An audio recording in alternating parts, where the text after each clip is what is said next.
Pernah nonton film Enemy of the State?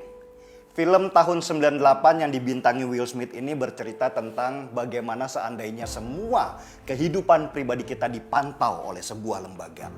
Mulai di mana kita tinggal, di mana kita kerja, sampai apa yang kita lakukan sehari-hari, mereka tahu. Mereka membongkar data pribadi kita sehingga tidak ada lagi ruang pribadi dan rahasia untuk kita sembunyikan.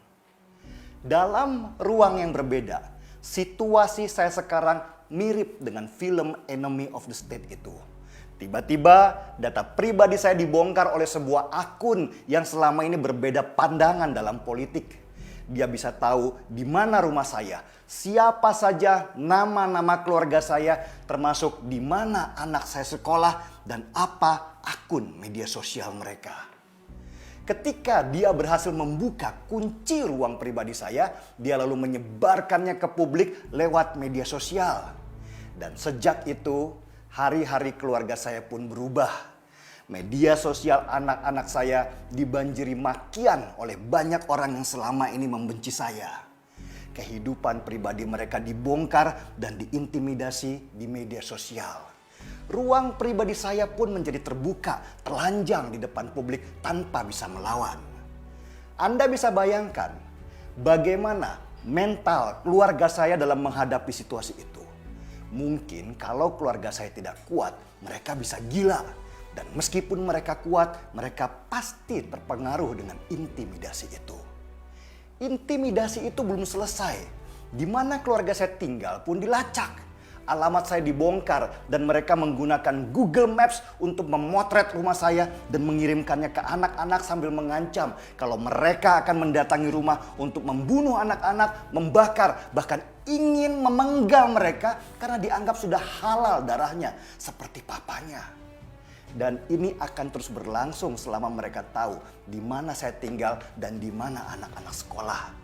Sehingga setiap kali ada perbedaan pendapat, mereka akan kembali menyebarkan data saya ke orang-orang yang membenci supaya terpicu untuk berbuat kekerasan kepada keluarga saya.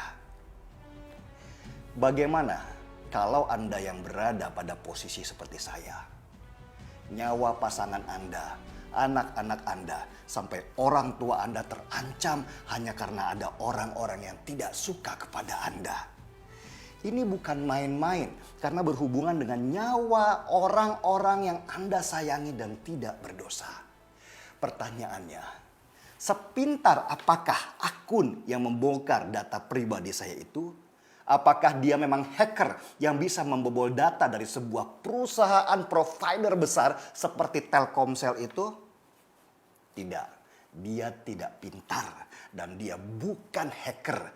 Dia hanya punya jaringan orang dalam di provider yang membagi data saya ke dia untuk disebarkan ke publik. Dan dari data yang diberikan oleh orang dalam itu, akun itu kemudian mencari jejak saya berdasarkan nomor KTP dan kartu keluarga yang menjadi syarat waktu kita registrasi kartu supaya kartu tidak hangus. Dan dari sanalah semua informasi pribadi kita terbongkar habis. Pertanyaannya lagi, siapakah orang dalam yang dengan seenaknya membagikan data pribadi seseorang kepada orang lain untuk berbuat jahat? Ini pertanyaan yang sama di benak kita semua dan harus kita tanyakan bersama kepada provider yang memegang data-data pribadi kita. Dan di luar itu semua, saya bertanya kepada provider besar yang bernama Telkomsel, tempat saya menitipkan nomor KTP dan kartu keluarga saya waktu registrasi nomor. Telkomsel bukan perusahaan kaleng-kaleng. Nilai perusahaannya sebesar lebih dari 100 triliun rupiah. Dan pemilik Telkomsel adalah 65% Telkom dan sisanya atau 35% dipegang oleh perusahaan telekomunikasi Singapura yang bernama Singtel. Bahkan menurut Vice President Corporate Communication Telkomsel, Denny Abidin, Telkomsel sudah mendapat sertifikasi ISO 27001 untuk keamanan informasi. Yang dalam artian untuk segi keamanan data pengguna itu seharusnya sudah sangat aman. Nah, Kalau begitu, kenapa dengan semua keunggulan itu data saya bisa bocor keluar? Saya berhak curiga data pribadi saya yang diumbar ke publik itu dari Telkomsel. Karena di sana lengkap sekali informasi yang diberikan. Mulai dari nomor KTP saya, kartu keluarga saya, sampai HP apa yang saya pakai dan kapan saya offline, semua terpaparkan ke publik.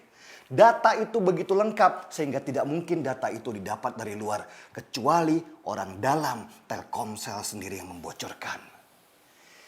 Itulah kenapa saya harus menggugat Telkomsel? Karena ini sangat berbahaya buat saya dan jutaan pengguna lain. Telkomsel harus bicara ke publik apa yang terjadi sesungguhnya supaya kami semua merasa aman menjadi pelanggan Telkomsel. Sementara ini jawaban Telkomsel terhadap kasus saya sangat normatif dan cenderung basa-basi.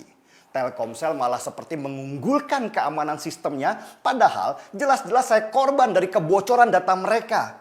Telkomsel seperti ingin melemparkan tanggung jawab ini kepada akun yang menyebarkan data pribadi saya supaya bisa menghindar dari tanggung jawab permasalahan di sistem internal mereka. Saya paham kalau perusahaan besar seperti Telkomsel ini berjalan berdasarkan trust atau kepercayaan masyarakat. Sedikit saja kepercayaan itu goyang, maka saham mereka bisa rontok habis-habisan. Dan para investor bisa lari untuk membenahi situasi seperti normal lagi. Itu juga butuh waktu yang lama dan dana yang sangat besar. Tapi yang harus Telkomsel pahami, bahwa seberapa besar pun kerugian Telkomsel nanti tidak akan pernah sebanding dengan nyawa anak-anak saya jika kelak mereka mendapat kekerasan akibat bocornya data pribadi saya ke publik. Saya adalah seorang ayah. Dan kewajiban seorang ayah adalah melindungi buah hati mereka semaksimal yang dia bisa. Dan jika harus bertarung untuk itu, saya akan lakukan. Jikapun saya kalah, setidak-tidaknya saya sudah melawan dengan sebaik-baiknya. Sehormat-hormatnya. Seruput kopinya.